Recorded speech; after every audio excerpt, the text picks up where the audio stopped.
Chers investisseurs, bonjour, j'espère que vous allez bien. Je suis ravi de vous retrouver dans ce tout nouvel épisode de la Minute Con. Et comme vous le savez, la Minute Con, c'est l'occasion pour nous d'aborder ensemble des sujets qui vous intéressent en matière d'immobilier, d'investissement locatif, de finances personnelles. Et là, je sais que vous avez apprécié mon dernier top 10, donc je vous en propose un autre. Donc là, ça sera le top 10 des arnaques immobilières. C'est un melting pot de tout ce que j'ai pu voir, tout ce que j'ai pu entendre durant ces 10 dernières années dans l'immobilier et l'investissement locatif. Et je vous propose de commencer tout simplement par le commencement. Quand vous recherchez un bien immobilier, tout simplement quand vous ouvrez les sites type Le Bon Coin et vous tombez sur une annonce qui est trop belle, trop bien faite, peut-être avec quelques fautes d'orthographe, on ne sait jamais. Et du coup, vous envoyez un message pour savoir si le bien est toujours disponible. On vous dit que oui, mais il y a énormément de visites. Et si vous souhaitez tout simplement vous positionner sur le bien ou si vous souhaitez le visiter, il va falloir payer. Donc les arnaques, ça existe dès le départ, ça existe dès l'annonce immobilière. Donc attention aux annonces qui sont trop alléchantes, trop peu chères alors des fois c'est facile à déceler. Je vous donne des petites astuces. Je vois ça assez régulièrement. Vous avez une première photo, ok, elle est ce qu'elle est, l'appartement est plutôt cool, etc. Et puis quand vous passez à la deuxième et à la troisième, vous remarquerez des anomalies. Par exemple, en général, dans un appartement, on essaye d'avoir le même carrelage partout, le même parquet partout. Puis vous voyez que d'un bout à l'autre, on n'est pas sur le même parquet, on n'est pas sur la même teinte de peinture. Voilà, donc on peut voir ce genre de choses. On peut voir également que des fois la vue sur l'extérieur, donc par exemple quand on vend un appartement sur Paris, qu'on a une vue de la campagne, on sait qu'il y a un problème quelque part. Donc il y a certaines choses qui sont assez grossières. Parfois c'est beaucoup plus c'est beaucoup plus fin. Alors petite astuce également, vous pouvez copier-coller l'image et la mettre sur Google Images et à ce moment-là voir si effectivement la photo n'a pas été volée. Donc ça c'est quelque chose qui est disponible et je l'ai testé sur 2 ou 3 annonces qui me semblaient un peu fake et ça marche extrêmement bien. Deuxième position, donc le rachat de compromis. Alors ça, c'est quelque chose que j'ai déjà vu. Donc vous avez un vendeur, enfin un soi-disant vendeur, qui vous met une annonce un peu sympa là sur Le Bon Coin. Il dit simplement qu'il a un appartement à vendre. Il vous fait une description très technico-technique. En général, ce sont plutôt des professionnels. Vous arrivez sur place, vous visitez le bien, vous souhaitez vous positionner et là, vous déchantez. Il vous dit voilà, je suis marchand de biens. Je me suis positionné sur ce bien-là il y a un mois, une semaine, un mois, j'en sais rien. Et il vous dit voilà, alors il y a 2 solutions. Soit le prix d'achat, c'est celui qui avait indiqué dans l'annonce, mais pour arriver à ce prix-là, à ce moment-là, dans les compromis de vente, en fait, vous avez la possibilité d'intégrer une clause de substitution. En général, ça a été fait pour passer, par exemple, d'une personne physique, donc Monsieur Dupont, à SAS Dupont, SARL Dupont, SCI Dupont, etc. Mais rien ne vous empêche de passer avec un nom différent, donc Monsieur Dupont, à Madame Michu. Ça pose aucun souci à partir du moment où vous achetez avec les mêmes conditions, vous achetez le bien avec les mêmes conditions qui sont inscrites dans le compromis de vente. Donc ça arrive un peu plus souvent qu'on le croit sur des belles affaires. Ça m'est arrivé dans le 17e arrondissement, proche du palais de justice, où effectivement je me suis rendu en visite. Et là, donc j'ai eu la déballe du marchand de biens un peu scrupuleux qui, moyennant 30 000 euros, me vendait un compromis de vente. C'est-à-dire qu'en gros, avec 30 000 euros, moi je me positionnais sur le bien, je reprenais le compromis de vente qu'il avait fait avec son vendeur et il fallait lui donner 30 000 euros en espèces ou par virement, etc. Bon voilà, donc ça sentait vraiment très mauvais. Donc ça, surtout à éviter impérativement. Et ça arrive un peu plus souvent qu'on croit, surtout sur des biens qui semblent être des bonnes affaires. Troisième position, donc les biens qui sont loués artificiellement. Alors ça, pareil, ça se détecte ça peut se détecter dès l'annonce. Vous explique que le bien à vendre est actuellement loué. Il est loué quand même. Vous trouvez qu'il est loué globalement assez cher sur le marché. Donc effectivement, là, le propriétaire vendeur est tenté forcément de vous vendre la rentabilité du projet. Donc effectivement, à partir du moment où on vous vend de l'autofinancement ou du cash flow positif, généralement vous y allez les yeux fermés parce que tout simplement, voilà, il y a rien à faire. L'appartement est loué, vous allez voir votre banque, elle vous finance, merci, au revoir. Donc c'est juste un changement de nom. Puis voilà, bonne affaire sur le papier. Mais en réalité, ce qui peut se passer, c'est que le locataire peut être ça arrive, c'est déjà arrivé, un ami ou un proche du propriétaire, et à ce moment-là, dès que vous devenez propriétaire, vous recevez le petit recommandé avec accusé réception, et à ce moment-là, le locataire se barre et vous retrouvez avec l'appartement, avec ou sans travaux, et puis à vous de jouer pour faire aussi bien, mais en général, vous n'arriverez pas à louer au prix qu'il était anciennement loué techniquement. Donc attention aux biens loués artificiellement, donc attention aux potentielles rentabilités qui sont trop belles ou trop faciles. En général, quand c'est trop beau, c'est qu'il y a un problème. 4e place, les surfaces qui sont gonflées et les faux diagnostics. Donc ça, c'est un espèce de sport national.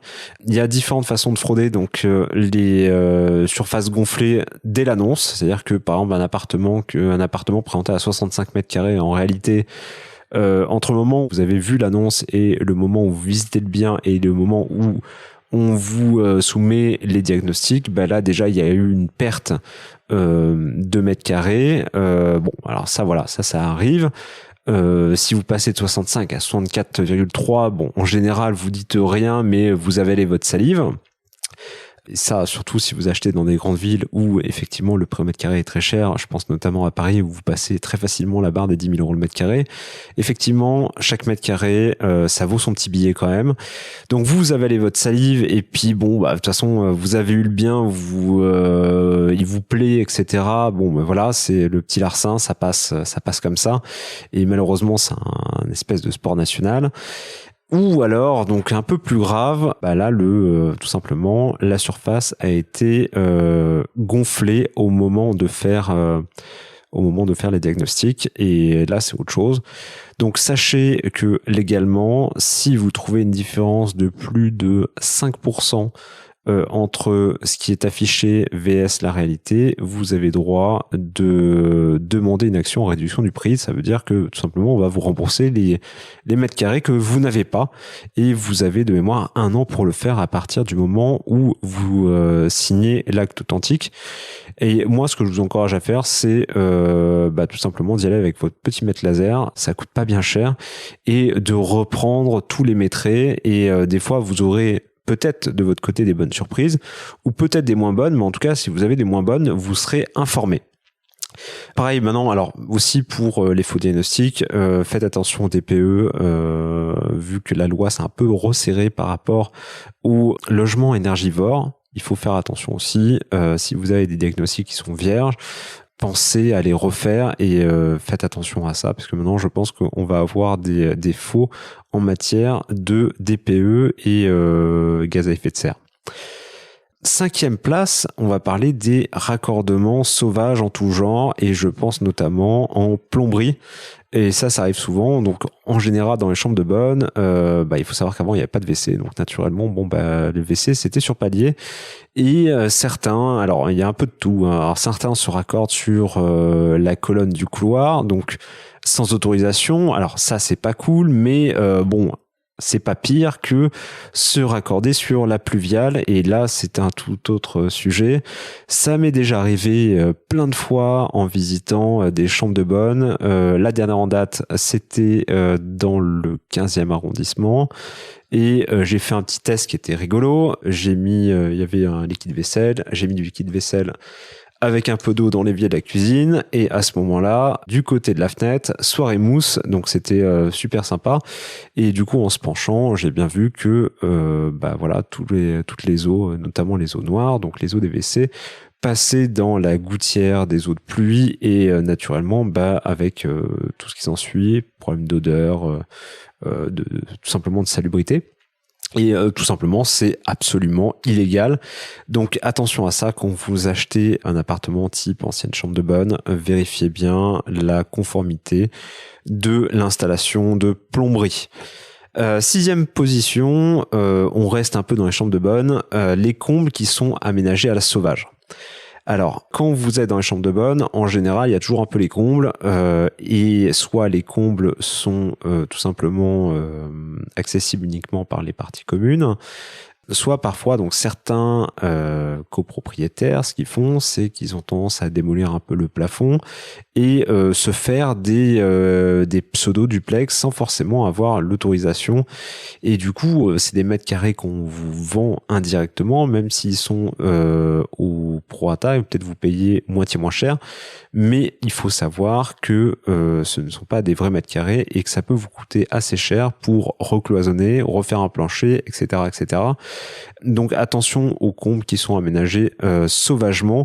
La même chose pour les souplex avec des trémies qui sont faits de manière illégale et des caves qui sont utilisées pour faire des chambres, des salons, etc., etc.